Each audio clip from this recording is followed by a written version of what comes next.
ಓಂ ನಮೋ ವಾಲ್ಮೀಕಿಯೇ. ನಮಸ್ಕಾರ ಬಂಧುಗಳೇ. ನಾನು ನಿವೃತ್ತ ಪ್ರಾಧ್ಯಾಪಕ ಡಾಕ್ಟರ್ ಅರ್ಜುನ್ ಪಂಗಣ್ಣವರ್.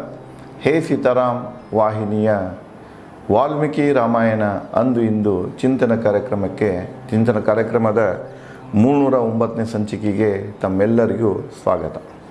ನಾನು ತಮಗೆ ಹಿಂದಿನ ಸಂಚಿಕೆಯಲ್ಲಿ ಶೂರ್ಪನಖಾಳು ಈ ಜನಸ್ಥಾನದಿಂದ ಅಂದರೆ ಪಂಚವಟಿಯಲ್ಲಿ ನಡೆದಂಥ ಯುದ್ಧ ಏನು ಭೂಮಿ ಇದೆಲ್ಲ, ಭೂಮಿಯಿಂದ ತಪ್ಪಿಸಿಕೊಂಡು ಈ ರಾವಣ ಬಳಿಗೆ ಬರ್ತಾಳೆ. ಬಂದು ಅನ್ನ ಅಲ್ಲೆಲ್ಲ ತನ್ನ ಮಂತ್ರಿಗಳ ಮಧ್ಯದಲ್ಲಿ ಕೂತಿರ್ತಾನೆ.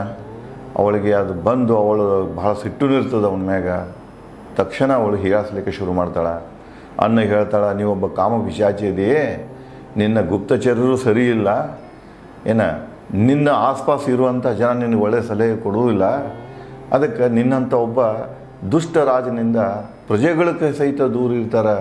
ಇಲ್ಲಿ ಲಂಕಾ ನಗರಿಯ ರಾಜ್ಯದಲ್ಲಿ ಪ್ರಜೆಗಳು ಸಹಿತ ಅವರು ಸುಖವಾಗಿಲ್ಲ. ಯಾಕಂದರೆ ನೀವು ದುಷ್ಟದಿಂದ ನಿನ್ನ ದೂರ ಇರೋಕ್ಕೆ ಪ್ರಯತ್ನ ಮಾಡ್ತಾರೆ. ಅದಕ್ಕೆ ನೀ ರಾಜನಾದವನು ಇವನ್ನೆಲ್ಲ ತಿಳ್ಕೊಳ್ಬೇಕು, ಗುಪ್ತಚರ ಇರಬೇಕು. ನೋಡು, ಜನಸ್ಥಾನದಲ್ಲಿ ನಿನ್ನ ಇಬ್ಬರು ತಮ್ಮಂದಿರ ದೂಷಣ ಮತ್ತು ಕರ, ಅವನ ಜೊತೆಗೆ 14,000 ರಾಕ್ಷಸರ ಸೈನ್ಯ ಮತ್ತು ಅತಿರಥಿ ಮಹಾರಥಿ ರಾಕ್ಷಸ ಶೂರರು ಕೂಡ ಒಬ್ಬ ಮನುಷ್ಯನಿಂದ ಹತರಾದರು. ಯಾರಪ್ಪ ಅಂದ್ರೆ ರಾಮನಿಂದ ಇವರೆಲ್ಲ ಹತರಾದರು. ಅದು ಸುದ್ದಿ ಇಲ್ಲ. ನೀ ಇಲ್ಲಿ ಆರಾಮ, ನೀನು ಒಬ್ಬ ಕಾಮ ಪಿಶಾಚಿಯಾಗಿ ನೀನು ಇಲ್ಲಿ ಐಶ್ವರ್ಯದ ಜೀವನವನ್ನು ಕಳಿತಾ ಇದೆಯಾ, ಬದುಕನ್ನು ಕಳಿತಾ ಇದೆಯಾ, ಎಷ್ಟೊಂದು ನೀನು ನಿರ್ಲಕ್ಷ್ಯ ಇದೆಯಾ ನಿನ್ನ ರಾಜ್ಯದ ಬಗ್ಗೆ, ನಿನ್ನ ಜನತೆಯ ಬಗ್ಗೆ ಅಂಥೇಳಿ ರಾವಣನನ್ನು ಸ್ವತಃ ತಂಗಿ ಶೂರ್ಪನಖ ಇಲ್ಲಿ ಹೀಯಾಳಿಸ್ತಾ ಇರ್ತಾಳೆ. ಅದನ್ನೇ ಮುಂದುವರಿಸಿ, ಸಂಹರಿಸ ರಾವಣೊಬ್ಬನೇ ಜನಸ್ಥಾನದ ರಾಕ್ಷಸ ಸೈನ್ಯ ದೂಷಣ ಕರ ತ್ರಿಶಿರ ವೀರರನ್ನು ಜನಸ್ಥಾನ ವಶಕ್ಕೆ ಪಡೆದು ಮುನಿ ಮಾನವರಿಗೆ ಕೊಟ್ಟಿರುವನು ಹಾಯಾಗಿರಲು. ಅದು ರಾಕ್ಷಸರ ರಾಜ್ಯ. ಆ ರಾಕ್ಷಸರ ರಾಜ್ಯವನ್ನು ರಾಕ್ಷಸರನ್ನು ಸಂಹಾರ ಮಾಡಿದ ನಂತರ ಪುನಃ ಅದನ್ನು ಮುನಿಗಳಿಗೆ ಕೊಟ್ಟುಬಿಟ್ಟಾನ. ಅಲ್ಲಿ ಋಷಿ ಮುನಿಗಳು ಮಾನವರು ಏನು ಮಾಡಿದರು, ರಾಜ್ಯವನ್ನು ಆಳಲಿಕ್ಕೆ ಶುರು ಮಾಡಿದರು. ನಿಂದೇನೈತಲ್ಲ ರಾಕ್ಷಸ ರಾಜ್ಯ ಸಂಪೂರ್ಣ ಅಲ್ಲಿ ಏನಾಗಿ ಸೊನ್ನೆಯಾಗಿ ಹೋಯಿತು ಅಂತ ಹೇಳ್ತಾಳೆ. ಮುಂದುವರಿದು, ಕಾಮ ಸ್ವಾರ್ಥ ನಿನ್ನ ಅದಕ್ಷ ಮಂತ್ರಿ ಗುಪ್ತಚರರು ರಾಜ್ಯಕ್ಕೆ ಬರುವ ವಿಪತ್ತು ಸೂಚನೆ ತಿಳಿಸಿಲ್ಲ ನಿನಗೆ ಅಂತ ಕೇಳ್ತಾಳೆ ಆಕೆ. ನೀನೊಬ್ಬ ಕಾಮಸ್ವಾರ್ಥಿ, ಕಾಮ ಪಿಶಾಚಿ. ನೀನು ಬರೇ ಮುಂಜಾನೆ ಸಂಜೆ ತನಕ ಸುಂದರ ಹೆಣ್ಣುಗಳನ್ನು ಹುಡುಕೋದ್ರಾಗ, ಹೆಣ್ಣಿನ ಸುಖ ಹೋಗೋದಾಗ ನಿನ್ನ ಜೀವನ ತೆಗಿತಿ ನೀನು. ಅಂದ್ರೆ ಅವನು ಹೇಗಿರ್ತಾನಂದ್ರೆ ಸಂಗೀತನೂ ಪ್ರಿಯ ಇರ್ತಾನೆ. ಸಂಗೀತ ನುಡಿಯೋರು ಅವನು ರಾಣಿಗೆ ಉಪರಾಣಿಗಳು ಏನು ತಂದು ಇಟ್ಕೊಂಡಿರ್ತಾನೆ. ಅವ್ರು ಭಾಳ ಜನ ಸಂಗೀತ ನುಡಿತಿರ್ತಾರೆ, ವಾದ್ಯಗಳನ್ನು ನುಡಿತಿರ್ತಾರೆ. ಮತ್ತು ಮುಂಜಾನೆ ಸಂಜೆ ತನಕ ಸೂರಪಾನ, ನಮ್ಮ ಇತರ ಭಾಷೆಯಲ್ಲಿ ಹೇಳ್ಬೇಕಾದ್ರೆ ಸೆರೆ ಕುಡಿತಿದ್ರೆ. ಆಮೇಲೆ ತಂದ್ರೆ ಹೆಣ್ಣು, ಇವು ಮೂರದ್ರಾಗ ಮಗನಿರ್ತಾನೆ, ಯಾವಾಗಲೂ ಮಗನಿರ್ತಾನೆ. ಮುಂದೆ ಸುಂದರಕಾಂಡದಲ್ಲಿ ಏನು ವಾಲ್ಮೀಕಿ ಅವನ ಯಾರು ಅಂದರೆ ಹನುಮಂತ ಅಲ್ಲೇನು ರಾವಣನ ಒಂದು ಅರಮನೆಗೆ ಭೇಟಿ ಕೊಡ್ತಾನ. ಅಲ್ಲಿ ವಾಲ್ಮೀಕಿ ಯಾವ ರೀತಿ ಅವನು ಒಬ್ಬ ವ್ಯಭಿಚಾರಿಯಾಗಿದ್ದ, ಒಬ್ಬ ದುಂದುವೆಚ್ಚಗಾರನಾಗಿದ್ದ, ಅಯ್ಯಾಶಿಯಾಗಿದ್ದ ಅನ್ನೋದನ್ನು ಭಾಳ ಚೆಂದಾಗಿ ಹೇಳಿದ್ದಾರೆ. ಅದಕ್ಕೆ ಇಲ್ಲಿ ಅವನ ಇವಳು ಶೂರ್ಪನಖ ತನ್ನ ಶಬ್ದದಲ್ಲೇ ಹೇಳಿಬಿಡ್ತಾಳೆ, ನೀನೊಬ್ಬ ಅಯ್ಯಾಶಿ ಮನುಷ್ಯ ಅದಿ, ನೀನು ರಾಜ್ಯನಾಗಲಿಕ್ಕೆ ಯೋಗ್ಯ ಇಲ್ಲ ಅಂತ ಅವನ ಬೇತಾಳೆ. ಮತ್ತು ನೀನು ಎಂಥ ಗುಪ್ತಚರನ ಇಟ್ಟೇಪ್ಪ ಅಂದ್ರೆ ಯಾರೂ ಉಪಯೋಗ ಇಲ್ಲ, ನಿನಗೇನು ಅಲ್ಲಿ ಏನು ನಡೆದೈತೆ ಅನ್ನೋದು ಎಷ್ಟು ಅನಾಹುತ ಆಗಿದೆ ಅದನ್ನು ಬಂದು ನಿನಗೆ ಹೇಳಿಲ್ಲ, ಯಾರೂ ತಿಳಿಸಿಲ್ಲ, ನೀನಿಲ್ಲ ಆರಾಮವಾಗಿ ಇದ್ದೀಯಾ ಅಂತ ಹೇಳ್ತಾಳೆ. ಮತಿಹೀನ ಗರ್ವಿಷ್ಠ ರಾಜನನ್ನು ಅವನ ಸಂಬಂಧಿಗಳೇ ಹಾಳು ಮಾಡುವರು. ಇದು ಸರ್ವಕಾಲಿಕ ಸತ್ಯ. ವಾಲ್ಮೀಕಿ ಅವರು ಹೇಳಿದ್ದು, ಮತಿಹೀನ ಬುದ್ಧಿಗೇಡಿ ಕಡಿಮೆ ಬುದ್ಧಿ ಇದ್ದಂಥ ವ್ಯಕ್ತಿಯನ್ನು ಅವನ ಸಂಬಂಧಿಕರೇ ಹಾಳು ಮಾಡ್ತಾರೆ. ಬುದ್ಧಿ ಇಲ್ಲದಂಥ ವ್ಯಕ್ತಿ ರಾಜನಾದಾಗ, ಮಂತ್ರಿಯಾದಾಗ, ಶಾಸಕನಾದಾಗ ಅವನಿಗಂತೂ ಬುದ್ಧಿ ಇರೋದಿಲ್ಲ. ಎಲ್ಲೋ ಒಂದು ಕಡೆ ಶಾಸಕರಾಗಿರ್ತಾರೆ. ಆ ಒಂದು ಮತಕ್ಷೇತ್ರದ ಜನರ ಸಮಸ್ಯೆಗಳ ಬಗ್ಗೆ ಆಗಲಿ, ಮತಕ್ಷೇತ್ರದ ಅಭಿವೃದ್ಧಿ ಬಗ್ಗೆ ಆಗಲಿ, ಮತಕ್ಷೇತ್ರದ ಒಂದು ಸಂಪನ್ಮೂಲ ಬಗ್ಗೆ ಆಗಲಿ ಏನು ತಿಳುವಳಿಕೆ ಇರೋದಿಲ್ಲ ಅವನಿಗೆ. ಅದ್ರ ಬಗ್ಗೆ ತಿಳ್ಕೊಳಕ್ಕೆ ಹೋಗಿರೋದಿಲ್ಲ. ಸುಮ್ಮನೆ ಇರ್ತಾನೆ. 40 ವರ್ಷ 50 ವರ್ಷ ನಾ 10 ಸಲ ಆರಿಸ್ಬೇಡ, ನಾ 20 ಸಲ ಆರಿಸ್ಬೇಡ ಅಂತೇಳಿ ಹೇಳ್ತಿರ್ತಾರೆ. ಬಟ್ ಅವರಲ್ಲಿ ಆ ಮತಕ್ಷೇತ್ರದ ಬಗ್ಗೆ ಜ್ಞಾನ ಸುಮ್ಮನೆ. ಮುಂದೆ ಅವ್ರ ಸುತ್ತಮುತ್ತ ಯಾರು ಇರ್ತಾರಪ್ಪ ಅಂದರೆ ಏಜೆಂಟ್ಗಳಿರ್ತಾರೆ. ಜನರ ಒಂದು ಸಮಸ್ಯೆಗಳನ್ನು ಅರ್ಥ ಮಾಡಿಕೊಡುವಂಥ ಹಿಂಬಾಲಕರು ಇರುವುದಿಲ್ಲ ಅವ್ರಿಗೆ. ಕಾರ್ಯದರ್ಶಿಗಳಿರುವುದಿಲ್ಲ. ಕಾರ್ಯದರ್ಶಿಗಳು ಏನು ಮಾಡ್ತಾರೆ, ಇವು 4ನೇ ಕೊಟ್ಟು ತಾವು ಮಾರಾಯಣ ತುಡು ಮಾಡುವಂಥ ಕೆಲಸಗಳನ್ನು ಮಾಡ್ತಿರ್ತಾರೆ. ಬರೇ ಟ್ರಾನ್ಸ್ಫರು, ಅದನ್ನು ಮಾಡು, ಇದನ್ನು ಮಾಡು, ಅವನಿಗೆ ತೊಂದರೆ ಕೊಡು, ಇವನಿಗೆ ತೊಂದರೆ ಕೊಡು, ಅಧಿಕಾರಕ್ಕೆ ಹೋಗು, ಇಲ್ಲಿ ಬೊಕ್ಕ ಸಿಗ್ತದೆ, ಈ ಯೋಜನೆಯಲ್ಲಿ ಎಷ್ಟು ಕೋಟಿ ಸಿಗ್ತದೆ, ಇವನೇ ಹೇಳ್ಕೊಂತ ಹೋಗ್ತಾರೆ. ಅವನಿಗೂ ಕೆಲಸ್ತಾರೋ ತಾವು ಕೆಟ್ಟಿರ್ತಾರೆ. ಅದಕ್ಕೆ ಸಾಮಾನ್ಯವಾಗಿ ಸಂಬಂಧಿಕರನ್ನ ಬೇನ್ ಹತ್ತಿರ್ತಾರೆ. ಬುದ್ಧಿ ಇಲ್ಲದ ಮನುಷ್ಯನ ಹಾಳು ಮಾಡೋದಾರೆ ಯಾರಪ್ಪ ಅಂದ್ರೆ ಅವರು ಸ್ವತಃ ಸಂಬಂಧಿಕರನ್ನೇ. ಅದು ದುರ್ವ್ಯವ ಮಾಡ್ಕೊಳ್ತೀವಿ, ಗೊತ್ತಿರ್ತಿದ್ದವರಿಗೆ ಇವನಿಗೆ ಅಷ್ಟೊಂದು ಬುದ್ಧಿ ಇಲ್ಲ ಅಂದ್ಕೊಂಡು ಅವನ ದಾರಿ ತಪ್ಪಿಸಿ ತಾವೆಲ್ಲ ಶ್ರೀಮಂತರನ್ನು ಆಗ್ತದೆ. ಇದು ಸತ್ಯನೇ ಇದೆ. ತ್ರೇತಾಯುಗದಲ್ಲಿ ಈ ಸತ್ಯ ಇತ್ತು, ಇದು ಇಂಥ ಜನ ಇತ್ತು.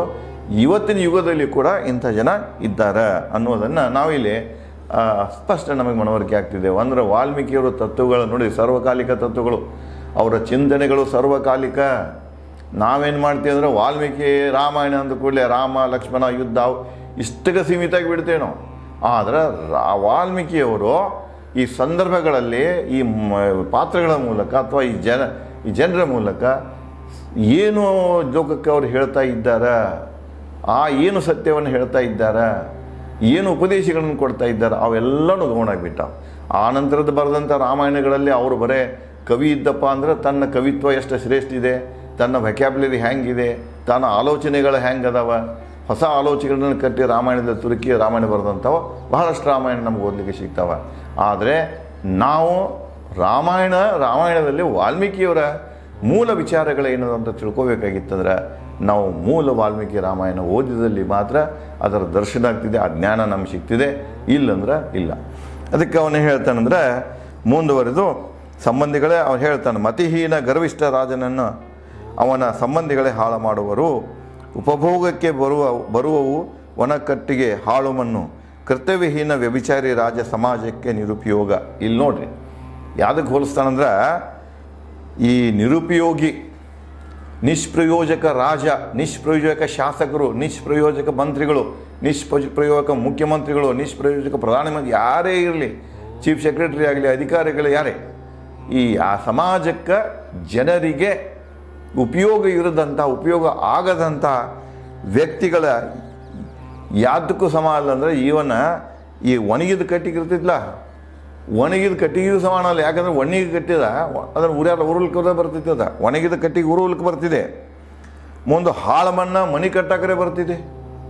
ಮಣ್ಣು ಮನುಷ್ಯನಿಗೆ ಉಪಯೋಗ, ಹಾಳು ಮಣ್ಣು ಉಪಯೋಗ ಆಗ್ತಿದೆ. ಫಲವತ್ತಾದ ಮಣ್ಣಲ್ಲ, ಹಾಳು ಮಣ್ಣು ಮನೆ ಕಟ್ಟಲಿಕ್ಕೆ ಉಪಯೋಗ. ಹಿಂದೆಲ್ಲ ನಾವು ನೋಡ್ತಿರ್ಬೇಕು, ಹಳಿ ಮನೆಗಳನ್ನು ನೋಡಿಬಿಟ್ರೆ ಎಲ್ಲ ಹಾಳು ಮಣ್ಣಿನಿಂದ ಕಟ್ತಿದ್ರು. ಸೊ ಹಾಳು ಮಣ್ಣು ಕೂಡ ಮನೆ ಕಟ್ಟಕ್ಕೆ ಉಪಯೋಗ ಬರ್ತದೆ, ಒಣಗಿದ ಕಟ್ಟಿಗೆ ಕೂಡ ಉರುಳಕ್ಕೆ ಉಪಯೋಗ ಬರ್ತದೆ. ಅವು ಯಾವುದೇ ಒಂದಿಲ್ಲ ಒಂದಕ್ಕೆ ಉಪಯೋಗ ಬರ್ತವೆ. ಆದರೆ ಈ ದುಷ್ಟ ಮನುಷ್ಯ, ವ್ಯಭಿಚಾರಿ ರಾಜ ಏನಿರ್ತಾನಲ್ಲ, ವ್ಯಭಿಚಾರಿ ಮನುಷ್ಯ ಏನಿರ್ತಾನಲ್ಲ, ಆ ವ್ಯಭಿಚಾರಿ ಮನುಷ್ಯ ಸಮಾಜದ ಯಾವ ಕೆಲಸಕ್ಕೂ ಬರುವುದಿಲ್ಲ. ಅವಾಗ ಸಂಪೂರ್ಣವಾಗಿ ನಿಷ್ಪ್ರಯೋಜಕ ಅಂತ ಹೇಳ್ತಾರೆ. ಅದು ಅವಾಗೂ ಸತ್ತಿತ್ತು, ಈಗೂ ಸತ್ತಿತ್ತು. ಅದನ್ನೇ ಅವಳು ಹೇಳ್ತಾಳೆ, ನೀವೊಬ್ಬ ನಿಷ್ಪ್ರಯೋಜಕ ರಾಜನಿದ್ದೀಯಾ ಅಂತ ಹೇಳಿ ಅಣ್ಣನಿಗೆ ಶೂರ್ಪಣಖ ಹೇಳ್ತಾಳೆ. ಮುಂದುವರಿಸಿ, ಜಾನ ಜಾಗೃತ ಪ್ರಜ್ಞಾವಂತ ಇಂದ್ರಿಯ ನಿಗ್ರಹಕ ಧರ್ಮಶೀಲ ರಾಜ ಬಹುಕಾಲ ಬಾಳುವನು. ಲಕ್ಷಣಗಳನ್ನು ಹೇಳ್ತಾ ನೋಡ್ರಿ. ಯಾವುದೇ ರಾಜ ಭಾಳ ವರ್ಷದವರೆಗೆ ಬದುಕಬೇಕಾಗಿದ್ರೆ ಅವ ಜೀವಂತಿದ್ದಾಗೂ ಬದುಕಿರ್ತಾನೆ, ಸತ್ತ ನಂತರವೂ ಸಾವಿರಾರು ವರ್ಷ ಬದುಕ್ತಾನೆ. ಇವತ್ತು ಉದಾಹರಣೆಗೆ ರಾಮನ ತೊಗೊಂಡ್ಬಿಡಿ. ತ್ರೇತಾಯುಗ ಸುಮಾರು ಈಗಿನ ಲೆಕ್ಕ ಹೇಗೆ ತೆಗೆದ್ರೆ ಹೆಚ್ಚು ಕಡಿಮೆ ಅಧ್ಯಯನಗಳ ಪ್ರಕಾರ 5,000 ವರ್ಷಗಳ ಹಿಂದಿನ ಘಟನೆ ಇದು. 5,000 ವರ್ಷದ ಹಿಂದೆ ಇದ್ದಂಥ ರಾಮನನ್ನು 5,000 ವರ್ಷ ತನಕನೂ ನೆನೆಸುವಂತ ಬರ್ತಾರೆ. ಇನ್ನು 5,000 ವರ್ಷ ಆದರೂ ಕೂಡ ರಾಮನ ಹೆಸರು ಹೋಗೋದಿಲ್ಲ. ಅವನಿಗೆ ಏನು ಅವನದೊಂದು ಧರ್ಮನಿಷ್ಠತೆ ಇದೆ, ಅವನೇನು ಒಳ್ಳೆತನ ಇದೆ, ಅವನು ಯಾವಾಗಲೂ ಜೀವಂತವಾಗಿರ್ತಾನೆ. ಅದೇ ಪ್ರಕಾರ ಗಾಂಧಿಯವರು ಜೀವಂತ ಇದ್ದಾಗೂ ಗಾಂಧಿಯವರನ್ನು ಜನರು ತಮ್ಮ ಆತ್ಮ ಅಂತ ತಿಳ್ಕೊಂಡಿದ್ರು, ಆತ್ಮದ ಭಾಗ ಅಂತ ತಿಳ್ಕೊಂಡಿದ್ರು. ಅದೇ ಪ್ರಕಾರ ಗಾಂಧಿ ಅವಾಗೂ ಇದ್ದ. ಅವನ ಶರೀರಕ್ಕೆ ಗುಂಡು ಹಾಕಿ ಕೊಂದಿರ್ಬೋದು, ಶರೀರ ಇರಲಿಕ್ಕಿಲ್ಲ. ಬಟ್ ಗಾಂಧಿ ಇಂದಿಗೂ ಜೀವಂತವಾಗಿದ್ದಾನೆ. ಇವತ್ತು ಅಷ್ಟೇ ಅಲ್ಲ, ಮುಂದೆ ಜೀವಂತವಾಗಿರ್ತಾನೆ. ಅವನು ಒಬ್ಬ ವ್ಯಕ್ತಿ ಹತ್ಯೆ ಮಾಡಿಲ್ಲ. ಈಗ ಸ್ವಾತಂತ್ರ್ಯ ನಂತರ ಭಾಳಷ್ಟು ಜನ ಹತ್ಯೆ ಮಾಡ್ತಾರೆ, ಅವ್ರ ಚಾರಿತ್ರ್ಯ ಹತ್ಯೆ ಮಾಡ್ತಾರೆ, ಸಿಕ್ಕಾಪಟ್ಟೆ ಟಿಪ್ಪಣಿ ಬರೀತಾರೆ. ಇಷ್ಟೆಲ್ಲ ಇದ್ದರೂ ಕೂಡ ಗಾಂಧಿಯವರು ಮುಂದೆ ಜೀವಂತವಾಗಿಯೇ, ಅವರ ವಿಚಾರಗಳು ಜೀವಂತವಾಗಿಯೇ ಇರ್ತವೆ. ಅದನ್ನೇ ವಾಲ್ಮೀಕಿ ಅವರು ಹೇಳ್ತಾರೆ, ನೀವೊಬ್ಬ ಒಳ್ಳೆ ರಾಜನಾಗಿ, ಒಬ್ಬ ಒಳ್ಳೆ ವ್ಯಕ್ತಿಯಾಗಿ ಬಂದಂದ್ರೆ ಇನ್ನು ತಲಾಂತರ ನಿನ್ನ ನೆನಪುಳ್ತಿ. ಈಗ ಸಾಧು ಸಂತರು ಇದ್ದಾರಲ್ಲ ನಮ್ಮಲ್ಲಿ, ಸಂತ ತುಕಾರಾಮ್ ತಗೊಳ್ರಿ, ಜ್ಞಾನೇಶ್ವರ್ ತಗೊಳ್ರಿ, ಇವು ಬಸವಣ್ಣ ಅವರು ತಗೊಳ್ರಿ. ಈ ಜನ ಎಲ್ಲ ಈ ಭೂಮಿ ಇರೋ ತನಕನೂ ನೆನಪಿನಾಗ ಉಳಿದು ಬಿಡ್ತಾರೆ. ಜೀವಂತ ಇರ್ತಾರೆ, ನೆನಪಣ್ಣೋಕ್ಕಿಂತ ಜೀವಂತ ಇರ್ತಾರೆ. ಅವರು ಆ ವಿಚಾರಗಳು ಜೀವಂತ ಇರ್ತವೆ. ಅವ್ರ ಕಾಲಿನಲ್ಲಿ ಬಾಳಿದಂಥ ದುಷ್ಟ ಜನ ಯಾರೂ ನೆನಪಿಗಿಲ್ಲ, ಹೆಸರು ಸಹಿತ ಇಲ್ದಂಗೆ ಹೋಗಿಬಿಡ್ತಾರೆ ಅವರು. ಆ ಸತ್ಯವನ್ನು ವಾಲ್ಮೀಕಿಯವರು ಇಲ್ಲಿ ಇದರ ಮೂಲಕ ಹೇಳ್ತಾರೆ. ಎಂಥವನು ಒಳ್ಳೆ ಮನುಷ್ಯ ಅಂದ್ರೆ ಜಾನ ಬುದ್ಧಿವಂತ ಇರಬೇಕು, ಸ್ವಂತ ಬುದ್ಧಿ ಇರಬೇಕು. ಸ್ವಂತ ಬುದ್ಧಿ ಇಲ್ಲದ್ರೆ ಮುಗೀತ ಮನುಷ್ಯ ಇದ್ದು ಇಲ್ದಂಗೆ. ನಾವು ಜಾಗೃತನಾಗಿರಬೇಕು, ಸಮಯ ಪ್ರಜ್ಞೆ ಇರಬೇಕು ಅವನಿಗೆ, ಸಂದರ್ಭ ಪ್ರಜ್ಞೆ ಇರಬೇಕು ಅವನಿಗೆ, ಎಲ್ಲನೂ ಸರಿಯಾಗಿ ತಿಳ್ಕೊಳ್ಳುವಂಥ ಅರಿವು ಅವನಲ್ಲಿ ಇರಬೇಕು, ಪ್ರಜ್ಞಾವಂತನಾಗಿರಬೇಕು, ಇಂದ್ರಿಯಗಳ ನಿಗ್ರಹಕನಾಗಿರಬೇಕು. ಇಂದ್ರಿಯಗಳನ್ನು ಅತ್ತ ಇತ್ತ ಬಿಡುವಂಗಿಲ್ಲ, ಇಂದ್ರಿಯಗಳ ಸುಖಕ್ಕಾಗಿ ಬ್ಯಾಡದ ಕೆಲಸ ಮಾಡ್ಕೊತ ಹೋಗುವಂಗಿಲ್ಲ. ಪಬ್ಲಿಕ್ ಲೈಫ್ನಾಗ ಯಾರು ಬರ್ತಾರಲ್ಲ, ಮೊದಲೇದಂದರೆ ಇಂದ್ರಿಯಗಳನ್ನು ನಿಗ್ರಹಕನಾಗಿರಬೇಕು. ಇವತ್ತು ನೋಡ್ತಾ ಇರ್ತೀವ್ರಿ, ಅಲ್ಲೇನು ವಿಧಾನಸೌಧದಾಗ ಪಾರ್ಲಿಮೆಂಟ್ನಾಗ ನಡೆದಿರ್ತೈತಿ, ಇವರು ಅಸಲಿ ಚಿತ್ರಗಳು ನೋಡ್ಕೊಂಡು ಬಂದಿದ್ದು ಭಾಳಷ್ಟು ಉದಾಹರಣೆಗಳು ನಾವು ಸೋಷಿಯಲ್ ಮೀಡಿಯಾದಾಗ ನೋಡೇವೆ. ಮುಂದೆ ಅಷ್ಟೇ ಅಲ್ಲ, ಭಾಷೆ ಬಳಸುವಂಥ ಭಾಷೆ ಕೂಡ ಸಹಿತ ಎಲ್ಲಿ ಏನು ಬಳಸಬೇಕು ಅನ್ನುವಂಥದ್ದು ಕನಿಷ್ಠ ತಿಳುವಳಿಕೆ ಇಲ್ಲದಂಥ ಜನ ಇವತ್ತು ಆ ಪ್ರತಿನಿಧಿಗಳಾಗಿ ಹೋಗ್ತಾ ಇರುವುದನ್ನು ನೋಡಿ ಬಹಳ ದುಃಖಕರ ಅನಿಸ್ತದೆ. ಇದು ದೇಶದ ಭವಿಷ್ಯ ಹೇಗಪ್ಪ ಮುಂದೆ, ರಾಜ್ಯದ ಭವಿಷ್ಯ ಹೇಗಂತ ಒಂದೊಂದು ಸಲ ದೊಡ್ಡ ಪ್ರಶ್ನೆ ಮೂಡ್ತಿದೆ. ಅದಕ್ಕೆ ಅವ್ರು ಹೇಳ್ತಾರ, ಇಂದ್ರಿಯ ನಿಗ್ರಹಕನಾಗಿರಬೇಕು, ಧರ್ಮಶೀಲವಂತನಾಗಿ. ಧರ್ಮಶೀಲ ಅಂದ್ರೆ ನಡೆ ನುಡಿ, ಕಾನೂನಿನ ಏನದ, ದೇಶದ ಕಾನೂನು ಏನದ, ದೇಶದ ನೀತಿ ಏನದ, ಅದಕ್ಕೆ ತಲೆಭಾಗ ಇರಬೇಕು. ಅಧಿಕಾರದಲ್ಲಿ ಇದ್ಕೊಂಡು ದೇಶದ ಕಾನೂನನ್ನು ಉಲ್ಲಂಘನೆ ಮಾಡ್ತಿದ್ರೆ, ಉದಾಹರಣೆಗೆ ಈಗ ಅರಣ್ಯಗಳನ್ನು ರಕ್ಷಿಸ್ಕೊಂಡು ಹೋಗ್ಬೇಕನ್ನುವಂಥ ದೇಶದ ಕಾನೂನಿದೆ. ನಾನು ಮಂತ್ರಿ ಆದಾಗ ಅರಣ್ಯಗಳನ್ನು ಹಾಳು ಮಾಡಕತ್ನಿ, ಮಣ್ಣು ಹಾಳು ಮಾಡಕತ್ನಿ, ಕಳ್ಳ ಹಾಳು ಮಾಡಕತ್ನಿ, ಗಿಡ ಹಾಳು ಮಾಡಕತ್ನಿ ಅಂದ್ರೆ ಅದು ಧರ್ಮಶೀಲತೆ ಅಲ್ಲ, ಧರ್ಮನಿಷ್ಠೆ ಅಲ್ಲ. ಅದು ಒಬ್ಬ ಮಂತ್ರಿಗೆ ಅವನ ಧರ್ಮ ಏನಿರ್ತದೆ ಅಂದ್ರೆ ಆ ಅರಣ್ಯವನ್ನು ಕಾಪಾಡೋ, ಅರಣ್ಯ ಜೀವಿಗಳನ್ನು ಕಾಪಾಡೋದಿರ್ತದೆ. ಅದನ್ನು ಬಿಟ್ಟುಕೊಂಡು ಅದನ್ನು ಅವಕಾಶ ಮಾಡಿಕೊಂಡು ಅರಣ್ಯ ಹಾಳು ಮಾಡ್ತಾ ಇದ್ದಂದ್ರೆ ಅಧರ್ಮಿಗಳು ಅವರೆಲ್ಲ. ಅದಕ್ಕೆ ಅವನು ಅಂದ್ರೆ ಅವನಲ್ಲಿ ಒಂದು ತಾನೇನದನಪ್ಪ, ತನ್ನ ಜವಾಬ್ದಾರಿಗಳೇನು ಅಂತ ಕನಿಷ್ಠ ತಿಳುವಳಿಕೆ ಇರಬೇಕು. ಧರ್ಮಶೀಲ ರಾಜ ಬಹುಕಾಲ ಬಾಳುವನು. ಓ ರಾವಣನೇ, ನಿನ್ನ ದುರ್ಬುದ್ಧಿಯಿಂದಾಗಿ ರಾಕ್ಷಸರ ಹತ್ಯಾಕಾಂಡವನ್ನು ಕನಿಷ್ಠ ಗುಪ್ತಚಾರದಿಂದಲೂ ತಿಳಿದುಕೊಂಡಿಲ್ಲ ನೀನು. ನನಗೆ ಕೆಟ್ಟ ಅನಿಸ್ತಾ ಇದೆ, ಇಂಥ 14,000 ಜನ ನಿನ್ನ ಇಬ್ಬರು ತಮ್ಮಗಳು ಸತ್ತರು, ಆದರೂ ನಿನಗೆ ಅವ್ರ ಬಗ್ಗೆ ಏನೂ ಇಲ್ಲಲ್ಲ. ನಿನ್ನ ಇದನ್ನು ನೋಡಿಕೊಂಡು, ನಿನ್ನ ಅಜ್ಞಾನವನ್ನು ನೋಡಿಕೊಂಡು, ನಿನ್ನ ನಿರ್ಲಕ್ಷ್ಯತನವನ್ನು ನೋಡಿಕೊಂಡು, ನಿನ್ನ ಈ ಒಂದು ಏನು ದುಂದು ಈ ಥರದ್ದು ನೋಡಿಕೊಂಡು ನನಗೆ ಕೆಟ್ಟ ಅನ್ನಿಸ್ತಾ ಇದೆ ಅಂತ ಹೇಳಿ ಶೂರ್ಪಣಖ ಹೇಳ್ತಾಳೆ. ನೀನೊಬ್ಬ ಸ್ವಾರ್ಥಿ, ವ್ಯಭಿಚಾರಿ, ಅಹಂಕಾರಿ ರಾಜನಿರುವಿ. ನೀವೊಬ್ಬ ಸ್ವಾರ್ಥಿ ಇದೆಯಾ, ಅಹಂಕಾರಿ ಇದೆಯಾ ಅಂತ ರಾಜನಿರುವಿಯಾ. ಇಂಥ ರಾಜನಿಂದ ಪ್ರಜೆಗಳ ರಕ್ಷಣೆ ಆಗೋದು. ಇವತ್ತು ಕೂಡ ಅಂಥವ್ರದವ್ರು ಇವರೆಲ್ಲ ಸ್ವಾರ್ಥಕ್ಕಾಗಿಯೇ, ಈ ಸ್ವಾರ್ಥಕ್ಕಾಗಿ ಏನೆಲ್ಲ ಮಾಡಕ್ಕೆ ತಯಾರಾಗ್ತಾರೆ. ಸ್ವಾರ್ಥಕ್ಕೆ ಇಡೀ ವ್ಯವಸ್ಥೆನೇ ಕೊಟ್ಟು ಬದಲು ಮಾಡ್ತಾರೆ.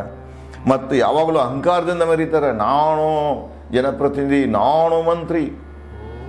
ಇವರು ಜನರ ಸೇವಕರಂತೆ ಬರುವುದಿಲ್ಲ ಭಾವನೆಗೆ. ಹಿಂದೊಮ್ಮೆ ಹೊತ್ತು ಬಂದಿತ್ತದು, ನಾವು ಜನರ ಪ್ರಜೆಗಳ ರಾಜರಲ್ಲ, ನಾವು ಜನರ ಸೇವಕರು ಅನ್ನುವ ಬರೀ ಭಾಷಣದಾಗ ಹೇಳ್ಕೊಂತ ಹೋಗ್ತಾರೆ.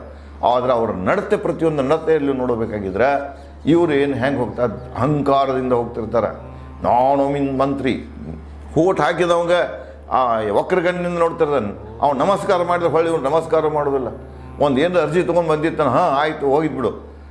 ಸ್ವಲ್ಪ ಕನಿಷ್ಠ ಗೌರವ ಕೊಡುವಂಥದ್ದು ಇವರಲ್ಲಿ ಆ ಸಂಸ್ಕಾರ ಇಲ್ಲ ಅನ್ನೋದು ಇವತ್ತಿನ ಈ ನಡತೆಗಳನ್ನು ನೋಡಿದಾಗ ಕಂಡು ಬರ್ತಿದೆ. ಅದನ್ನೇ ಅವಳು ಹೇಳ್ತಾಳಕ್ಕೆ, ನೀನೊಬ್ಬ ಸ್ವಾರ್ಥಿ, ವ್ಯಭಿಚಾರಿ, ಅಹಂಕಾರಿ ರಾಜನಿರುವಿ ಓ ರಾವಣ ಅಂತ. ಹೀಗೆ ಶೂರ್ಪಣಖ ರಾವಣನ ಹೀಯಾಳಿಸ್ತಾಳ. ಜೊತೆಗೆ ಅವನಲ್ಲಿ ರಾಮನ ವಿರುದ್ಧ ಕೋಪವನ್ನು ಹೆಚ್ಚಿಸ್ತಾಳೆ. ಮುಂದೆ ಅನುಕಂಪದ ಸಲಹೆಗಳನ್ನು ಕೇಳ್ತಾನೆ ರಾಮ. ಶೂರ್ಪಣಖಳ ಸುದ್ದಿ, ತನ್ನಂಥ ಸುದ್ದಿನೂ ಕೇಳ್ತಾಳೆ, ಆಕೆಯ ಬುದ್ಧಿವಾದಗಳನ್ನು ಕೇಳ್ತಾಳೆ, ಹೀಯಾಳಿಕೆಯನ್ನು ಕೇಳ್ತಾನೆ. ಇವೆಲ್ಲ ಕೇಳಿದ ನಂತರ ಮುಂದೆ ರಾವಣ ಯಾವ ಯೋಜನೆ ಹಾಕ್ತಾನೆ, ಅವ ಹೇಗೆ ರಿಯಾಕ್ಟ್ ಮಾಡ್ತಾನೆ ಅನ್ನೋದನ್ನು ನಾನು ತಮಗೆ ಮುಂದಿನ ಸಂಚಿಕೆಯಲ್ಲಿ ಅವ ವಿಚಾರಗಳನ್ನು ಹಂಚಿಕೊಳ್ಳುತ್ತೇನೆ. ಧನ್ಯವಾದಗಳು.